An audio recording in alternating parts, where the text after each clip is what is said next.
Di sini caranya gimana?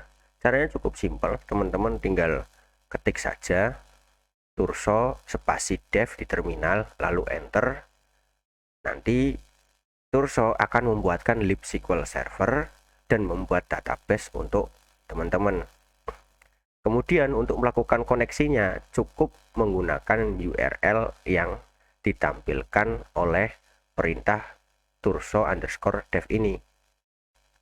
Secara default di port 8080.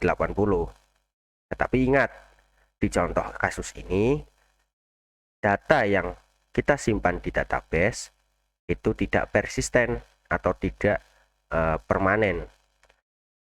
Dan kita akan kehilangan data ketika turso_dev ini kita matikan di terminal. Jadi turso_dev ini tanpa custom argumen apapun akan bertindak secara default sebagai in-memory database, layaknya database di SQLite. Seperti itu.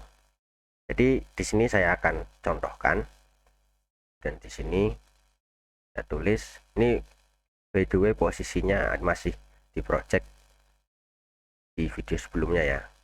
Di sini saya tulis turso_dev, enter. Nah, use the following URL to configure your libsql client SDK untuk local development menggunakan URL endpoint ini.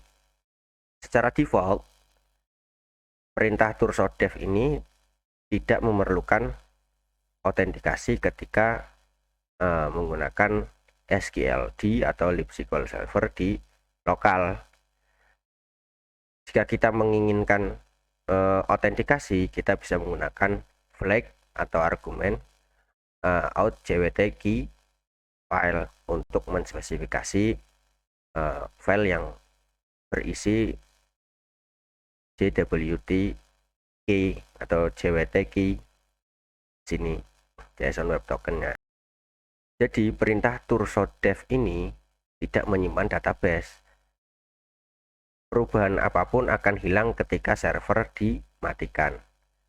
Jika kita ingin melakukan persistent change atau perubahan yang permanen, kita perlu menggunakan flag atau argumen dbFile untuk menspesifikasikan atau mendefinisikan di mana SQLite database file kita itu berada.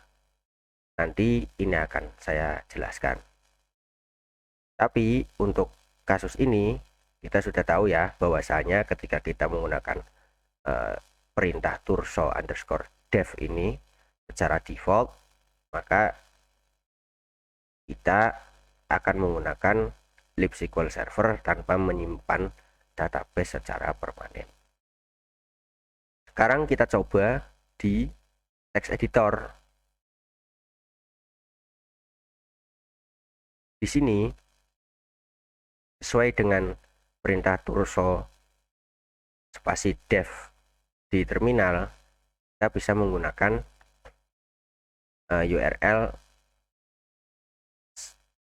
dengan HTTP yang menggunakan port 8080 sesuai yang ada di terminal tadi. Kita copy paste, taruh di sini. Dan jangan lupa teman-teman juga harus menginstal turso HTTP menggunakan Composer sehingga kita bisa berinteraksi dengan database kita melalui REST API atau URL endpoint ini. Nah, di sini kalau misalkan saya jalankan PHP index, maka akan muncul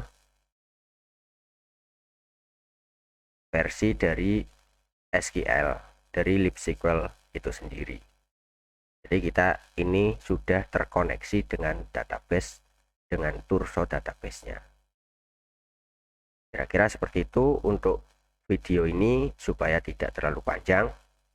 Di video berikutnya kita akan mencoba menggunakan persistent database dan autentikasi supaya perubahan yang kita lakukan terhadap database kita itu tersimpan di SQLite file.